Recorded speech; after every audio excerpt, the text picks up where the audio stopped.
We're going to be doing a live show in New York City on April 15th at 7 p.m. discussing Dostoevsky's The Brothers Karamazov. You can purchase tickets either to come in person or for our live stream at partiallyexaminedlife.com/live.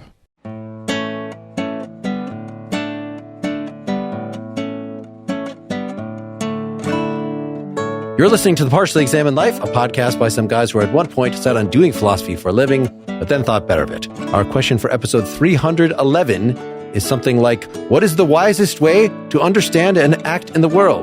And we read the Dao de Jing, traditionally attributed to Laozi, somewhere between 400 and 600 BCE. For more information, please see partiallyexaminedlife.com. This is Mark Linsenmeyer, using an uncarved block as my teddy bear in Madison, Wisconsin. This is Seth Paskin, emptying his heart mind and filling his stomach in Austin, Texas. This is Wes Alwan, feeling like everything's going to be wu-wei in Cambridge, Massachusetts. This is Dylan Casey, just wanting to get 5 or 6 miles down the road in Madison, Wisconsin. And this is Theodore Brooks, blunting the sharpness, untangling the knots, and softening the glare, merging with the dust in Broken Hill, Australia. Welcome, Theo. Welcome. I put out a call on Facebook. Who among our listeners has spent a lot of time with this? And you had strong opinions, say, about our translation that we picked, which I should say is by Roger T. Ames. It is the... And Hall. Yes, and David L. Hall. I'm sure we'll just refer to Ames throughout here just for simplicity's sake. Called Dao de Jing, Making This Life Significant, a philosophical translation. And he doesn't even put Laozi on it because they're like, that wasn't a real person. It just means old master. It probably was more than one person.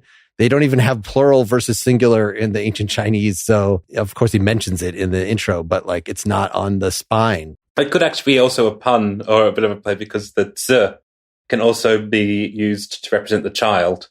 So it could literally mean old child, which is a very kind of Daoist joke.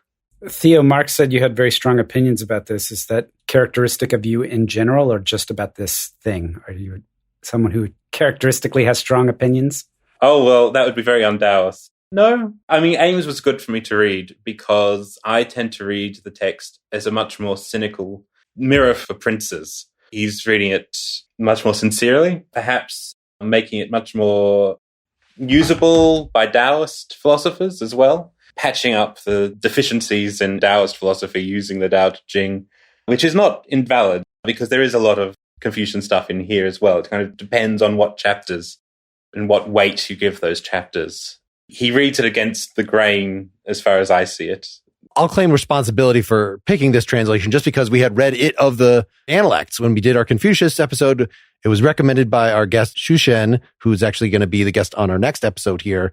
And so I felt like we could do the same here. But man, it ended up being much more burdensome to get through what Ames and Hall had to say. Pretty early on, I was just like, let me just pick up my old translation that I read in undergrad and experience that first. Because the whole book is like, it's a 2-hour audiobook. It's like a short thing. But if you read it with all this commentary, it's like 300 pages in the Ames and Hall version. The version of the text that you made us read, you abandoned, the guest didn't want to read, says it's not right.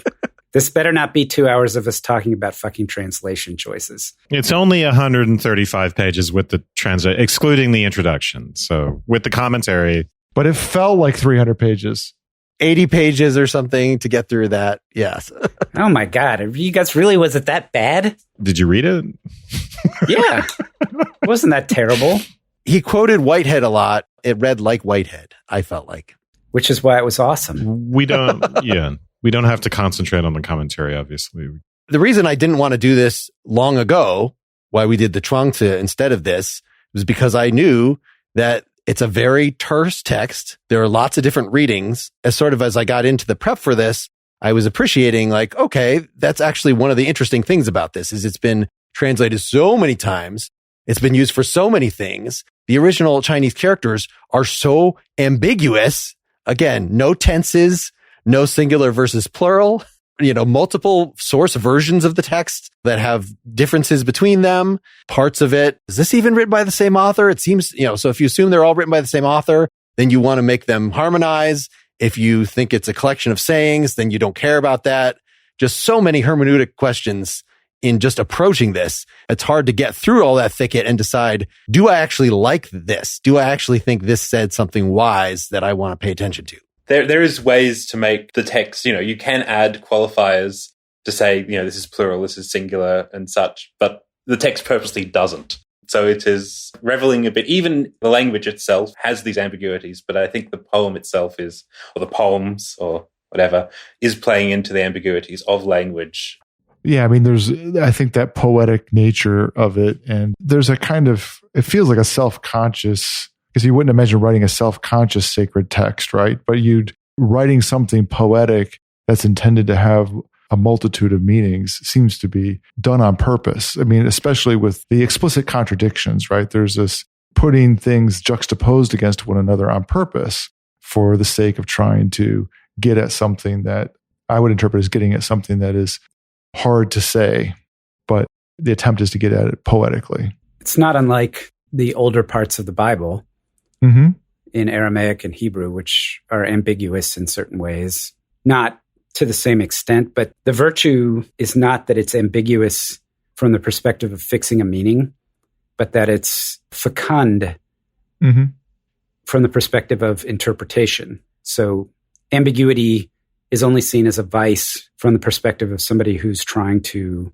come up with a meaning or the meaning or fixing a referent. And from the perspective of having a living document that is also a teaching document to some extent, right? A seeking, finding document. There's a virtue in having many paths available to them what reads. The Tao that you can just state unambiguously what it means is not the real Tao. That is correct. Wes, you were a little trepidatious getting into this. Did you end up getting swept up in the Chinese fever? Chinese fever. There's a million ways that could go wrong, so just don't. Could really get us in trouble.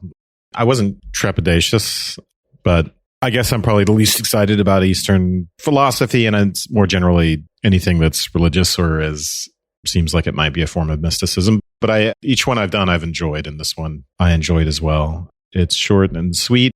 We have to see what we can get out of it. In a way, it's a self-help book, which I actually kind of like, but we'll have to figure out what we get out of it other than don't force things, man. Take it easy. Live in moderation. Yeah, it's easy to compare this to the Stoics and the Epicureans. Also, some of it, like this came out during the Warring States period. We did our Sun Tzu episode, and at least a few of the chapters seem explicitly about conducting yourself in war, and a larger number of them are at leaders, just like the Analects was. So possibly this whole thing was intended to be a guide for leaders, but certainly you don't have to read it that way. And just like people read the Sun Tzu that are not at war, that are reading it for business success or whatever, this is very open-ended, and just the whole, how can I live in accord with nature? Or how I used to say the question of this is, what is wisdom? And Seth didn't like that because, that's the kind of thing that Socrates asks. So what is the wisest way to understand and act in the world is my new clarification of what is wisdom. In other words, this is a wisdom tradition. And at the very least, coming away from this, knowing some of these prime concepts, like what is the Tao according to these guys, or at least what are some ideas that people have made out of it? Wu Wei, the emptiness, non-grasping. It's always interesting to just approach things with no Greek background preconceptions or any of that stuff. Just, to see a whole fresh conceptual scheme. Yeah, although as you mentioned, you could think of it as a virtue ethics, although the word, what's often translated as the word virtue, de, right, is translated in our text as character. Mark, you were saying living according to nature. That's one of the less common associations with Stoicism, I think, but it's central to Stoicism as well, this idea of living according to nature. I like the points where there's smackdowns of Confucianism. That makes it interesting, the tension between those two. And to read it, in some ways as a counterpoint to Confucianism is really interesting. So I wish they had quotation marks, because some of the passages like, when virtue is ascendant in your state, things are shitty. That's my translation. But it should be when virtue, in other words, what the Confucians call virtue, these punctilious little status-oriented, distinction-drawing bastards who rule out the effective participation of the majority of the people. You could read it in a very egalitarian way. Whenever anybody offers a distinction, a goal to shoot for, just take the lowest rung. There's a big part of it that's just sort of a little bit libertarian, like just leave me alone and let me just do my thing. That's also balanced by, it's actually, a lot of it is advice for a prince or a ruler, there is a sense that they want the state run. On the other hand, there is this libertarian aspect as well, as you say. So it's always balanced with competing tensions. And wanting the state run in the sense of it not being a problem. You can kind of see why, what is the Warring States era? What is it, like 300 years or 500 years of sort of continuous...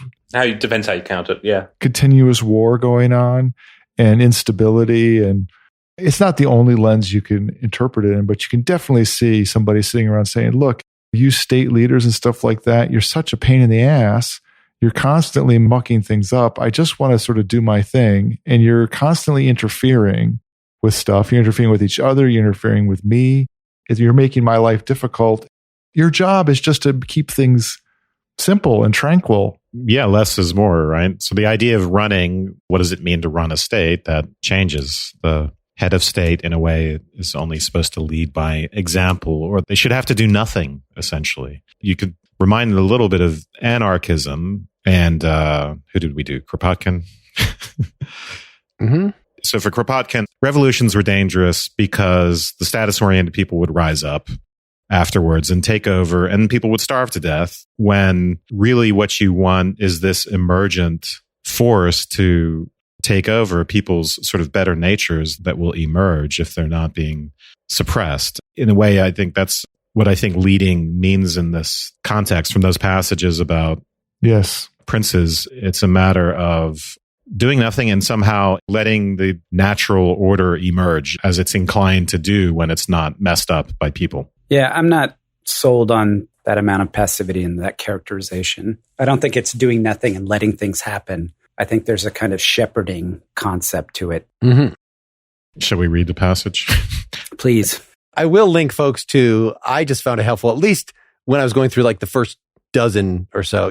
I did go back and take all my notes on the Ames version. And I at least skimmed everything that he had to say. When it was getting toward the end of the book, I was like, this is very redundant. There's this document online that somebody put a book that has 8 different translations.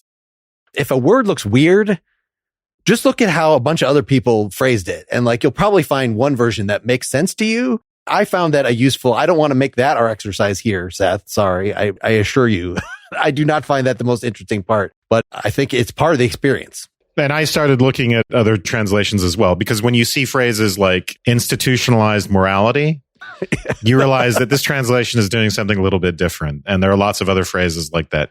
They're much simpler, more straightforward translation. I appreciate this one, but I want to know what the less interpretive translation says, So imagine if Walter Kaufmann translated Nietzsche to remove anything that looked offensive, not even just put a footnote to explain why Nietzsche's actually not an asshole, even though he's saying this, but to actually put that in the words themselves.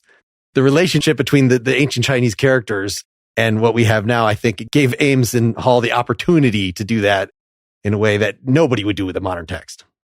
There's a version of the Tao that I read years and years ago, just by itself. It was one of these really interpretive ones. And I remember putting it down and just saying, I'm sorry, because there was something about swerving electrons or whatever like that, like in an analogy in the rendering. I'm like, that's not it's possibly a translation, right? It's not even possible. It's not even the realm of translation. It's interpretive, maybe.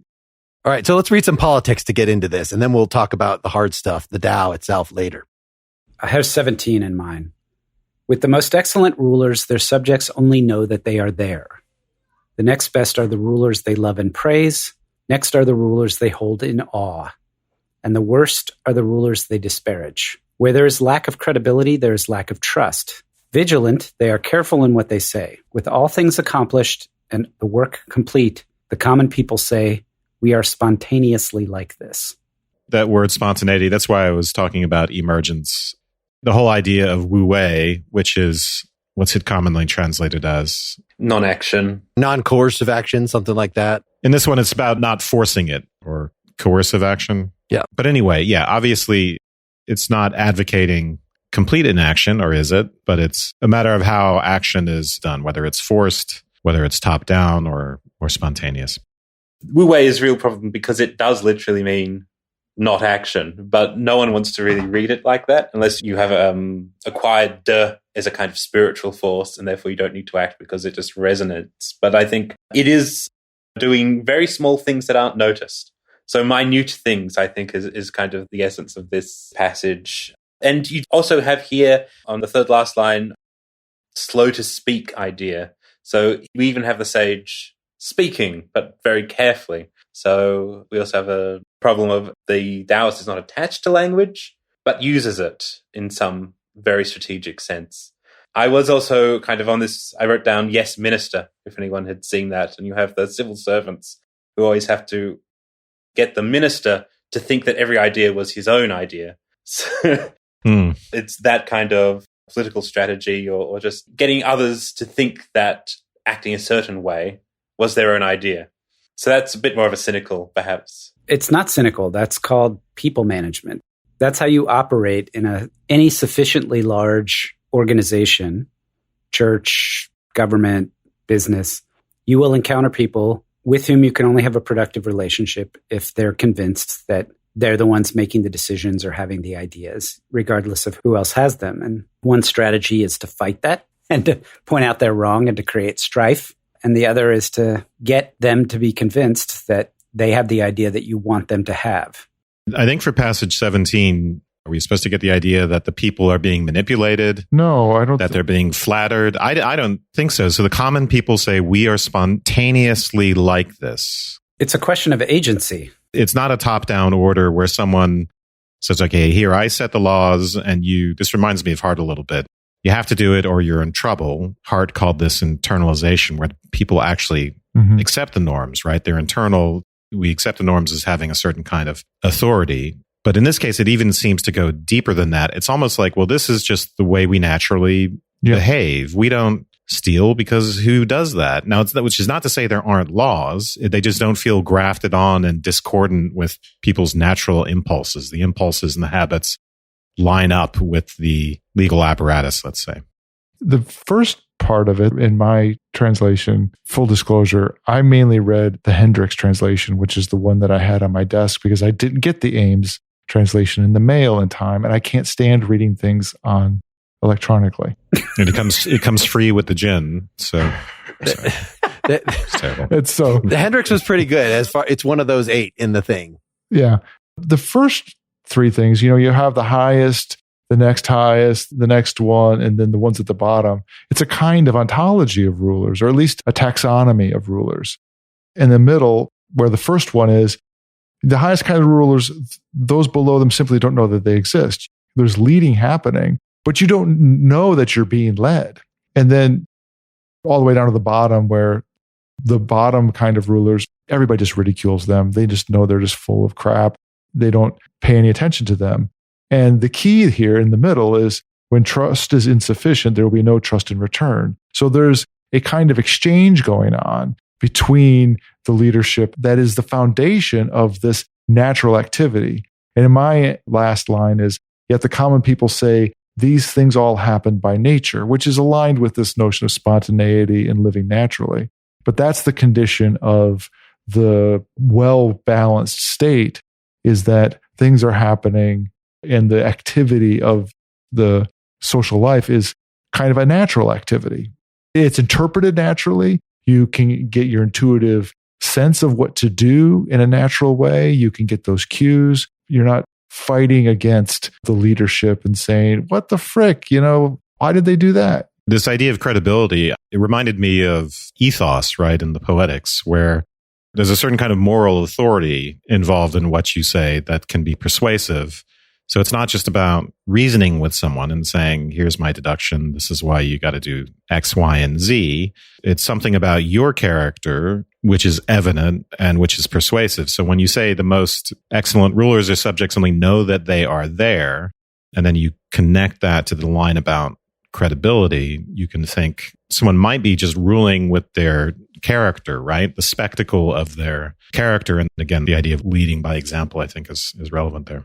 I'm very excited about the concept of Ziran. We are spontaneously like this, or many of the translations said like, we did it. The people say we did it. Yes. But this is, everybody knows my favorite word is teleology because it's a way of talking about having a standard. It's a way of crossing the descriptive normative divide, right? The telos of a plant is to grow into the strong version of itself. So it's like Ziran is the Chinese version, doesn't seem to have the blueprint aspect. And I guess there's going to be a way that something grows naturally, but it de-emphasizes that there's a plan that maybe is God's plan, right? Once you start talking about telos or natural law, as if nature is dictating this as a top-down thing, whereas it is spontaneously so. Ziran is a way of saying the same thing, but it's not necessarily, Ames talks about it as self-spontaneity, right? So I know Dylan is always very excited about something having, whether it's an atomic particle or whatever,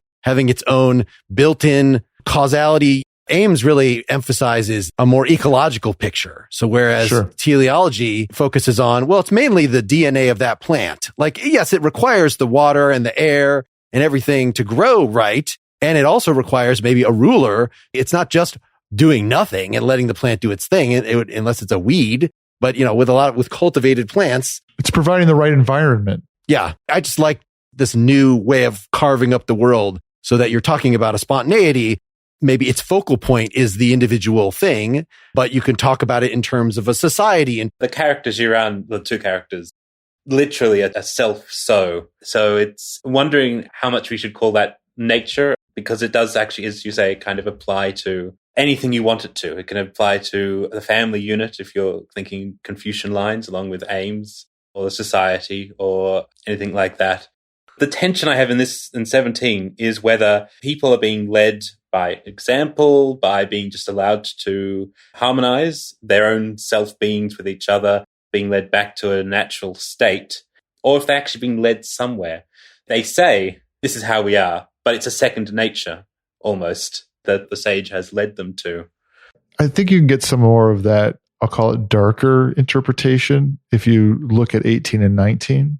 So the Hendricks, helpfully, not helpfully, I don't know, says, chapter 17, 18, and 19 should be read together as a unit. And you get more of this, for my Western sensibilities, less cultivated excellence on the part of the community, particularly in 19. So 18 is going to crap directly on Confucianism. So why don't we read it and then you explain why it's crapping on Confucianism? Read your translation, Dylan. Okay. Therefore, when the great way is rejected, it is then that we have the virtues of humanity and righteousness. When knowledge and wisdom appear, it is then that there is great hypocrisy. When the six relations are not in harmony, it is then that we have filial piety and compassion. And when the country is in chaos and confusion, it is then that there are virtuous officials. Love it. Yeah, just as far as it being about Confucianism, it is when grand way making is abandoned that authoritative conduct, which is Ren, and appropriateness Yi appear. And our Confucianism episode was all about Ren and Yi, right? And those things have positive connotations for Confucianism. But here, they seem to have negative associations. Let's pause for a moment to talk about a new podcast produced by St. John's College called Continuing the Conversation. Do you want to discuss profound ideas that will never grab headlines? Curious about books and authors who have influenced civilizations for millennia? Love conversation that connects people instead of dividing them? Continuing the Conversation is a 20-episode web and podcast series examining the mysteries of who we are as human beings and why we see each other and the world as we do. Using great books from across 3,000 years of human thought, the series features faculty who devote their lives to thinking, engaging in open and curious conversation. Produced by St. John's College, a secular liberal arts college known for great books and great dialogue, Continuing the Conversation is a quiet and thoughtful antidote to the blustery world just beyond the library doors. Available on most podcast platforms, on YouTube, and the St. John's College website, sjc.edu. We're going to be doing a live show in New York City. That's on April 15th at 7 p.m., and we're going to be discussing The Brothers Karamazov by Fyodor Dostoevsky.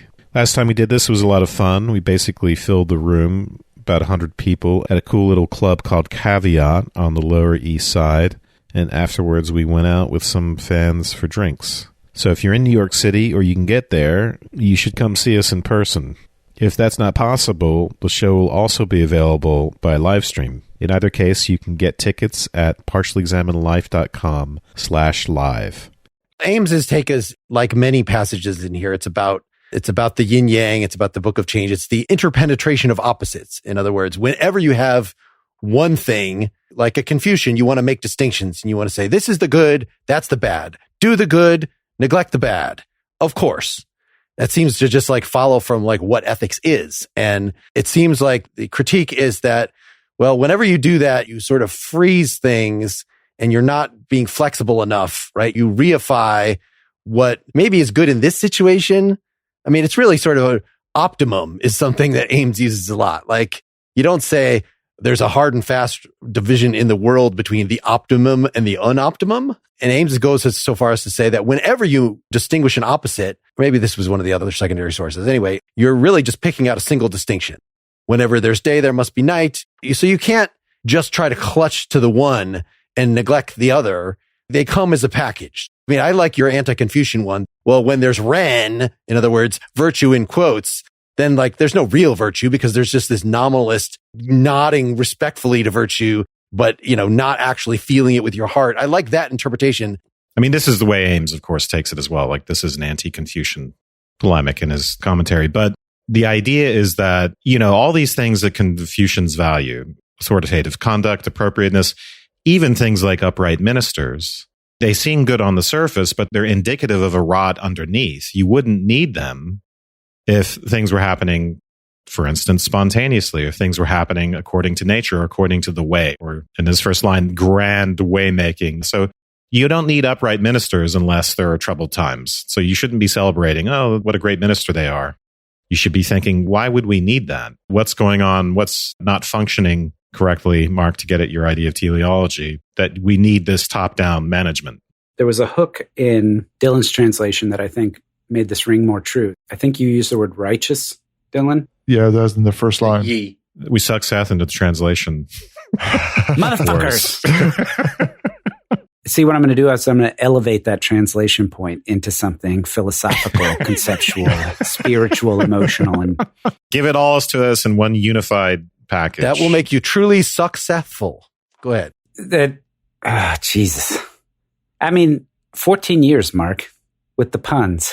I don't think I've ever used that one. Nope. So anyway, this is one of those opposites things. Righteousness only emerges when the opposite of righteousness is present. Yes, it might be a slam on Confucianism, but it's part of that. You can only be soft when there's hard. You can only be weak when there's strong. In order to have somebody act righteous, then there must be some sense of inequity or fallen from the path, whatever, you know. In reading these passages where that takes place, I think a lot of what our discussion of hermeneutics in the Bible and the Spinoza things, it's like, when do prophets appear?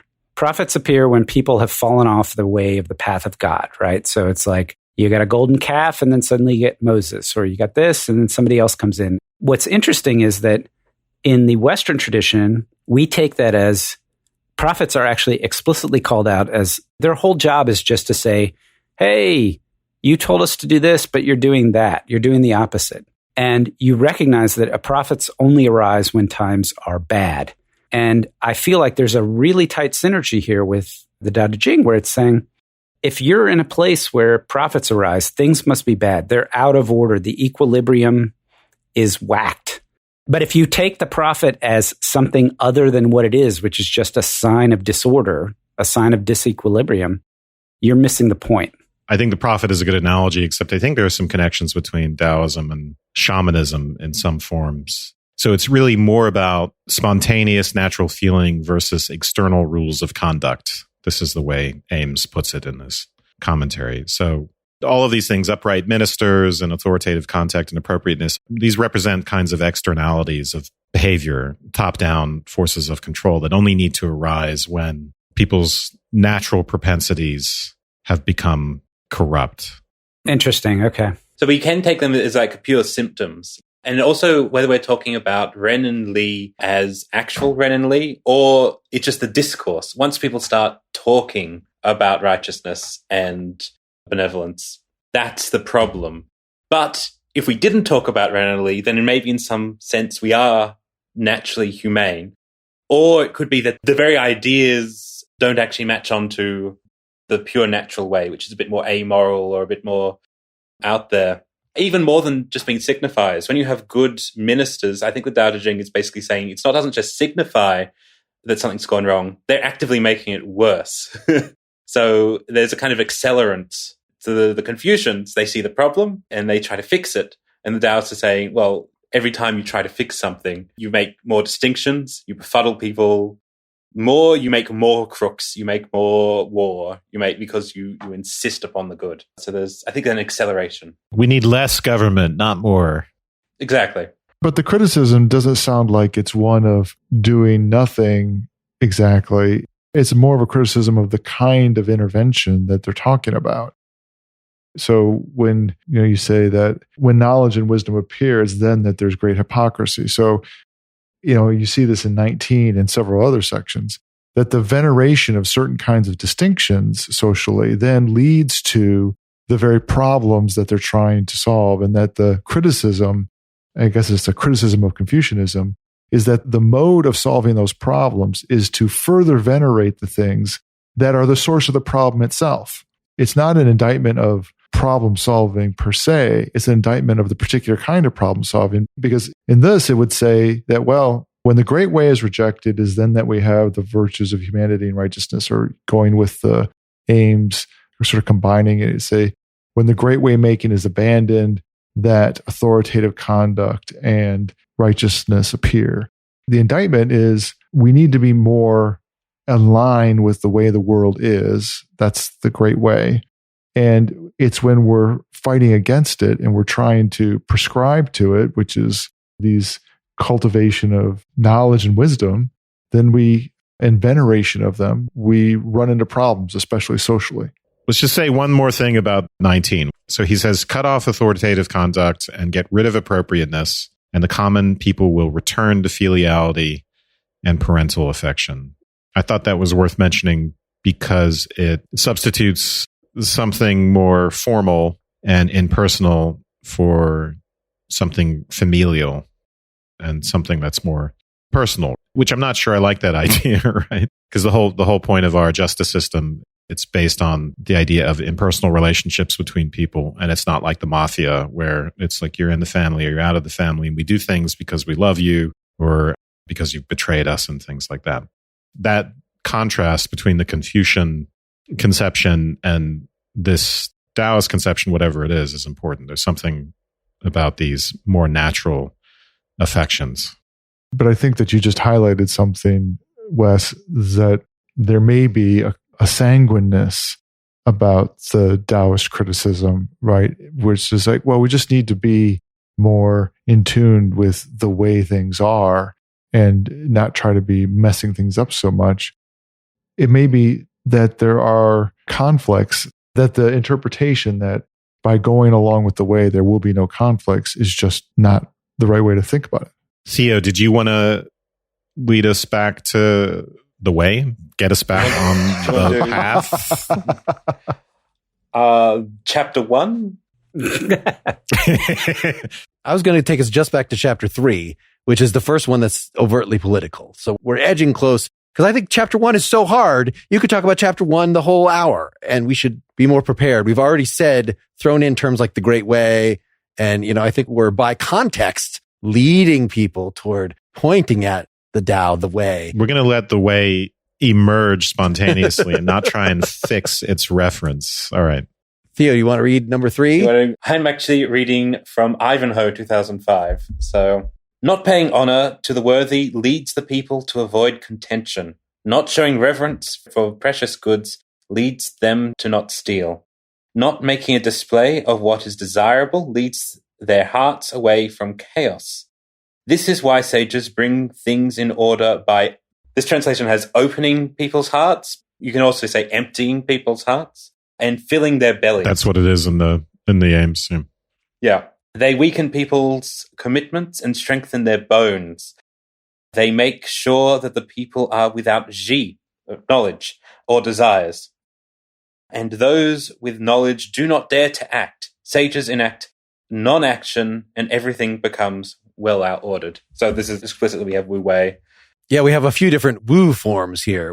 Wu Ji, no desire. And what I found the most useful about the way that Ames laid out Wu is just nothing, right? Or rather than it be being in nothingness, it's like, it's not nearby.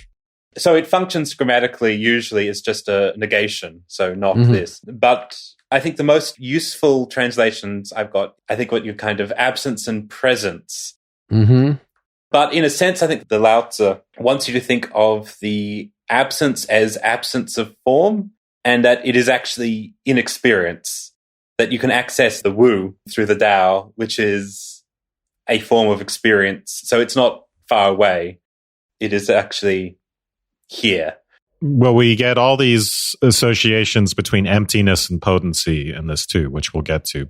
I don't know if it's Hegel, but we've definitely run across the idea of there's like a formless chaos and then distinct things come out of it through the process of conceptualization or the process of just recognition, perception. You know, maybe it's like Kant's that we impose. There's just the stuff out there, whatever it may be, the noumena, and that we create objects by using our little cookie cutters that are our senses, our language, make little pieces of it. But then we have to realize sort of what a contingent activity that is. And metaphysically, things arise into individuality and they fade back. They recede. In fact, the way that some of these put out is not that it's just like an ever-changing, sometimes you're catching it on the way in, sometimes you're catching it on the way out. But when it initially manifests itself as its maximum potency, and from then on, it's just downhill. You know, in other words, something is born, and when it's a baby, it's the most supple, it's the most flexible, it's the most awesome in a certain way, and then it rigidifies into its adult form and goes toward death. Yeah. Just to problematize that is that the way is always described as generating things. I can't think of a chapter where it says the way disintegrates things. It draws people back to death. Maybe that's just the nature of being away from the Tao. People kind of fall into death by not being in tune with the Tao, but the Tao always kind of generating. That's what it does. So there is a cycle, but the Tao is always generating. That's its primary thing.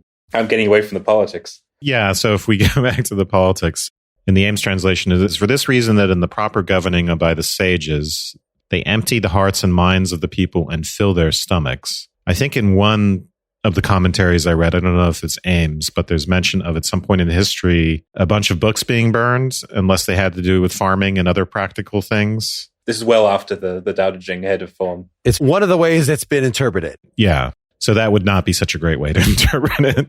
But it has been interpreted that way. But regardless, we get this focus on sustaining the body. There's another passage which talks about embodiedness at a certain point, but sustaining the body and meeting basic needs and not getting too into our heads and too into status, which is the way I take this, or it's into concepts of merit and aspiration and drive.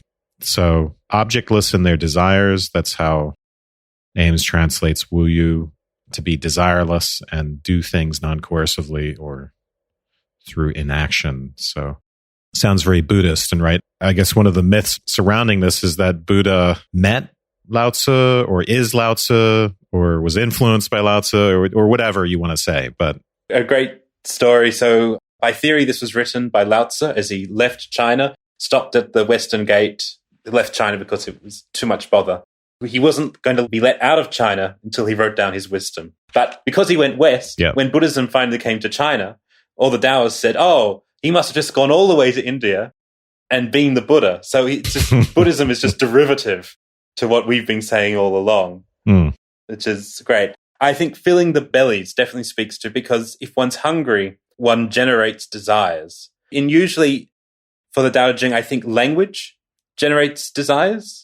So language divides the world in a certain way. Once you divide the world in a certain way, you have, good and bad, value-laden world. Here, I think there's a suggestion that if you get hungry, that itself is enough to start the process. Therefore, if you don't want to start the process, if you want people not to go down the road of knowledge, you got to keep them well fed. Yeah.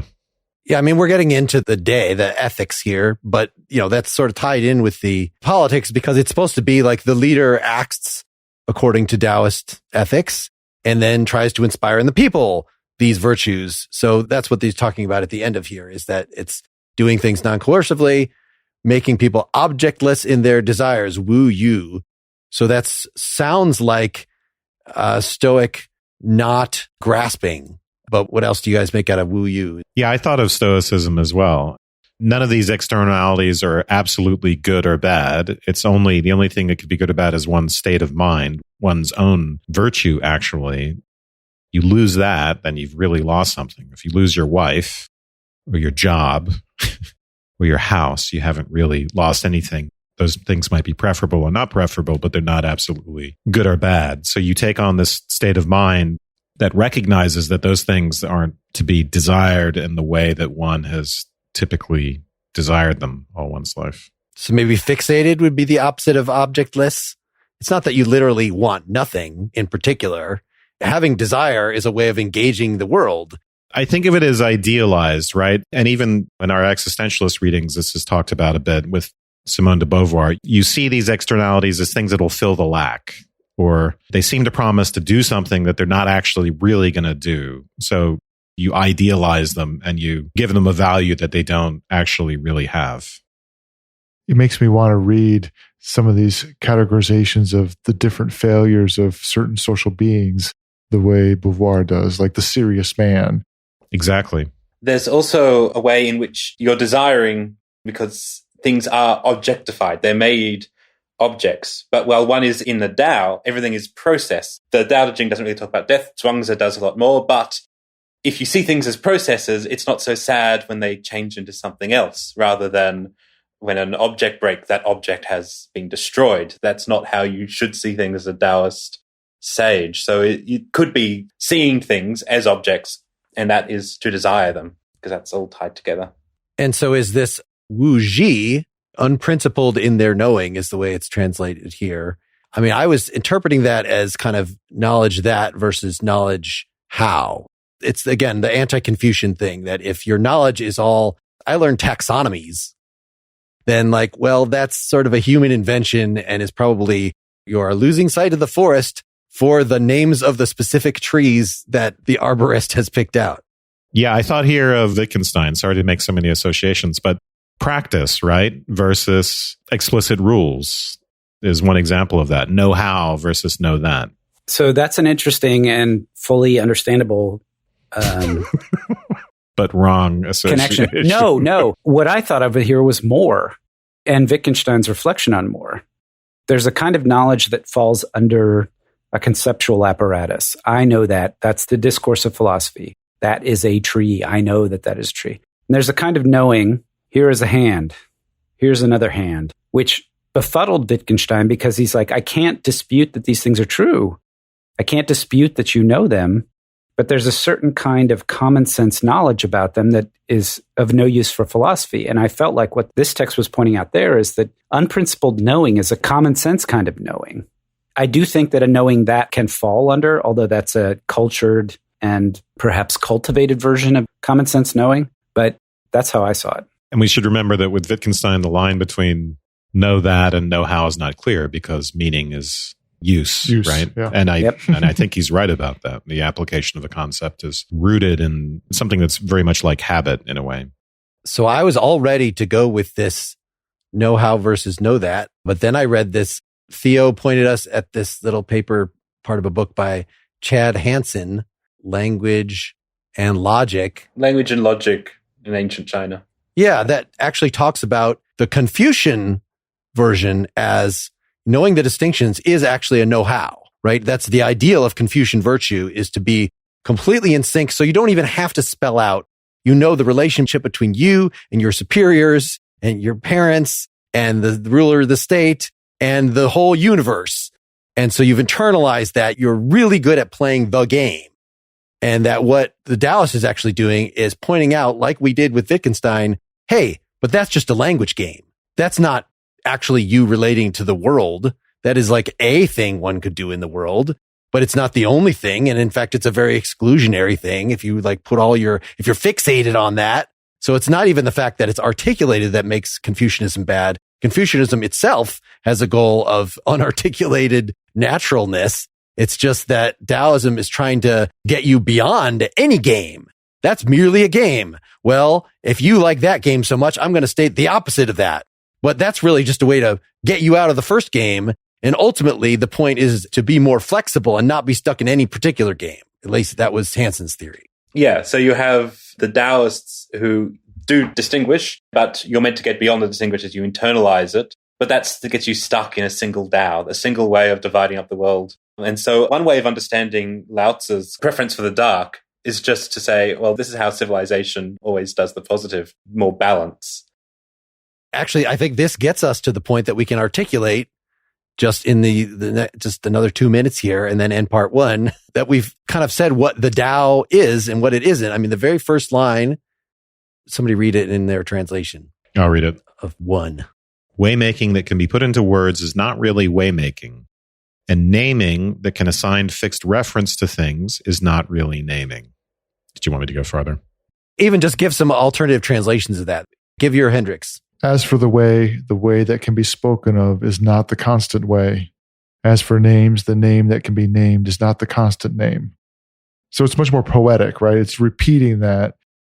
I'm assuming that repetition is in the Chinese. It's mirrored. Basically, the only difference is the word for Dao and Ming. It's more repetitive than we're even hearing here because the word Dao not only literally means like road or way, it also means speak. So the Dao that Daos, the Dao that can be Daoed is not the eternal Dao. Like it literally has it. The Dao that Daos is not the Dao. It is so condensed, just to give you kind of a feel for it, is 6 in the received Wang Bi edition. It's 6 characters. Dao, Ke Dao, Fei, Chang Dao. So half of those characters are just Dao. And there is some controversy in that the Ke Dao makes Dao into a verb. So Dao, Daoing. There is a way in which that is to speak.